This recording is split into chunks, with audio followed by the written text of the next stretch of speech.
The Trials of Tzeentch return. Big Bird watches over us all, and the random army button is his instrument. A gift and a curse for us mere mortals. We live and die at his whim.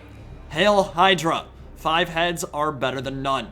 The Chill of Sontar stalks the field, looking for some zombies to snack on with those massive pit viper maws, as the Death Hag and some Black Art Corsairs lead the vanguard on this day of days. It's gonna start looking like Omaha Beach in a second. The Vampire Coast knows how to shellac an enemy army from long range. Queen Bess and a Necrophex Colossus, with Noctilus at the helm, should see to that, backed up by a Gunnery Wight, buffing all range units in an AoE around him. And if artillery is scary before the Gunnery Wight shows up, gonna be a hell of a lot more terrifying after. Alaskan King Crab gonna hold down the flanks and rear, and we're gonna get things popping off in what is still one of my favorite ways to play Total War Warhammer 2. Auto-generated armies just keep things fresh. They keep you on your toes, and trying to make some of these hilarious builds work is one of the most satisfying ways to play. Honestly, this one is not a terrible build. It's not what I'd pick against the coast, but it's not bad. Fully kitted out Death Sorceress on a Dark Pegasus, 3 Dark Shards, including the Bolt Fiends with their Shieldbreaker trait, Hellebronai Poison Spears bringing up the rear, and the Chill of Sontar, a frozen fiend from the far north. He's got a vicious breath attack, great stats, and another takes its place, can proc up to 4 times, giving it some massive regen to make up for its lowish armor and melee defense. Sisters of Seeing Doom will be holding down the right flank. Their terror useless this battle against the undead, but they can still carve their way through hordes of chaff, and Black Art Corsairs in the front ranks with the Death Hag support should also happily mulch their way through a zombie front line. Across the way stands the mighty Queen Bess, thinking about taking the Dark Elves to Pound Town, which is just how the Cult of Pleasure likes it, but enhanced ballistics and the ammo regen from that Gunnery Wight are going to make it a huge threat this battle. It often doesn't pay for itself, but it's not a unit you can ever afford to ignore, and that Gunnery Wight will make sure of that. Accuracy, reload skill, essentially infinite ammo, these are not really things you want to see when the Queen Bess is on the other end of the battlefield. And it's very clearly what this build is going for, because Deck Gunners, Noctilus on his Necrophex, a cannon, and the Queen Bess are all centered around it. Now normally I'd say this deployment isn't layered enough. Typically you want to have your front and back ranks further separated so that the enemy isn't on top of your guns the moment they break through the front ranks. But those crabs create a nice little pocket around the Queen, and it means all his firepower is getting huge buffs. So at the start of this battle, I'd say that deployment is doing exactly what it's meant to do. Now when a 90 kilogram explosive projectile is being launched 300 meters towards your lines, you're gonna want to get out of the way. And you can. Queen Bess is very easily dodgeable in isolation. The problem is, it gets pretty micro-intensive when you have a full army to control, and its reload speed is buffed like crazy because it's firing way quicker than normal.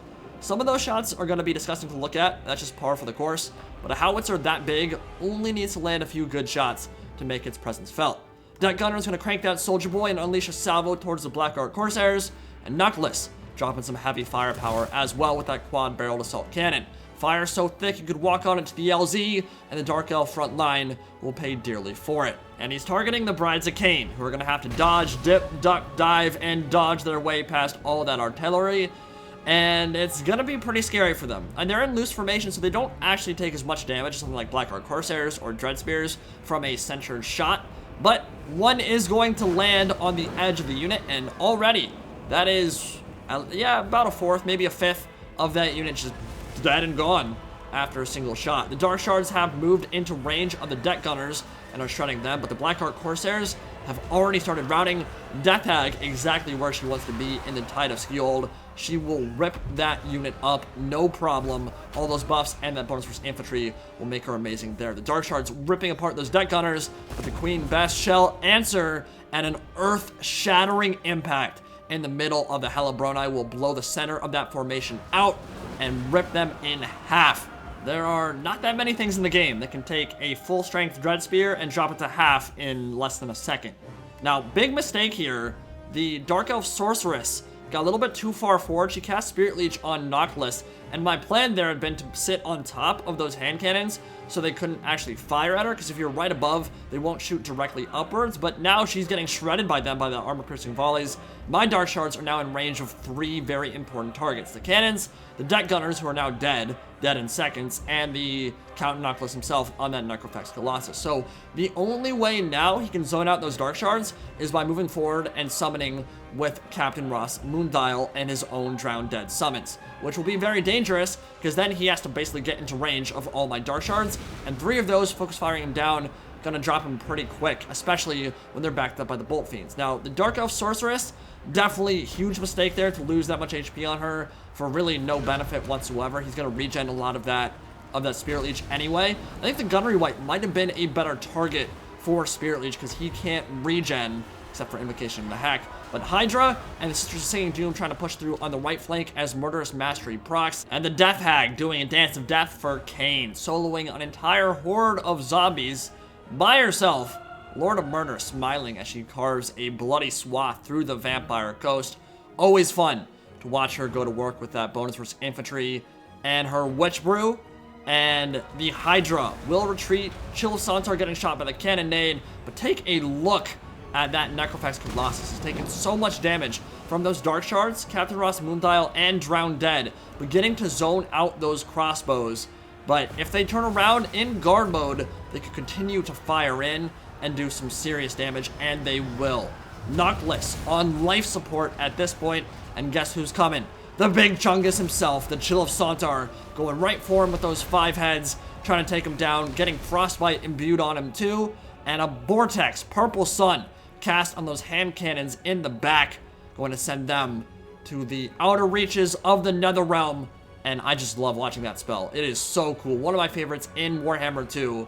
That Vortex is amazing, and it did more than 2/3 HP on that hand cannon, so I'd say that's probably worth it.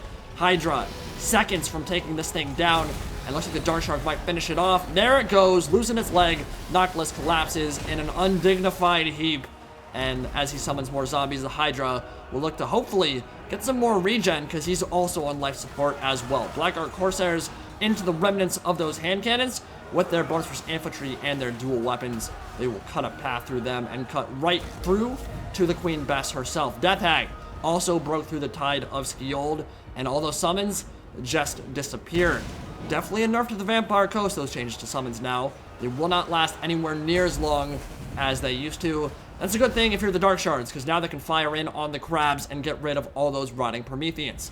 Queen Bess with an absolutely atrocious shot, way overshooting those Dark Shards, who are now getting into range of the crabs, and their armor-piercing volleys should really help turn things. Death Hag and Black Ark Corsairs pushing through, but slowed tremendously by the slow effect from that Queen Bess. Anytime it impacts, gonna cut your speed dramatically, and they're moving at 10 speed right now, just moving at a crawl, and the center of their formation blown out by that huge projectile coming in from overhead. Rum barrels exploding in the middle of your formation, not very good for one's health. And another one coming in, that one's going straight for the Dark Shards, and looks like it's gonna impact too. Boom! Queen Bess is doing some serious work right now, and it needs to get shut down or the Dark Elves are going to be in big trouble. Hydra, just routed, but gonna have plenty of regen, not super worried about that. Death Hag, though, doesn't get any health back. There's no healing potions for her. She's surrounded by crabs, not where she wants to be.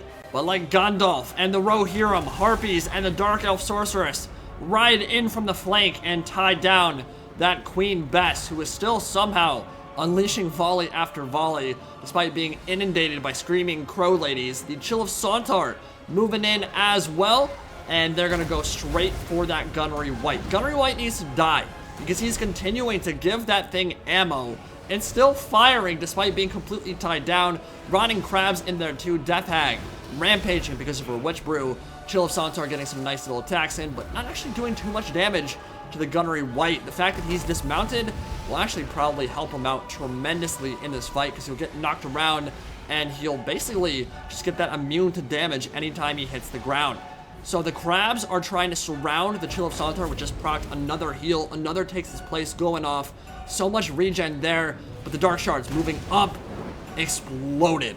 And the remnants of those are under serious threat if that Queen Bess doesn't die. If it doesn't get tied down and just stop firing, what remains for the Dark Elf front line is not going to be long for this world. And each time it lands, it's sending more and more Dark Elves to meet Aerith Kial, the Pale Queen, in the Netherrealm.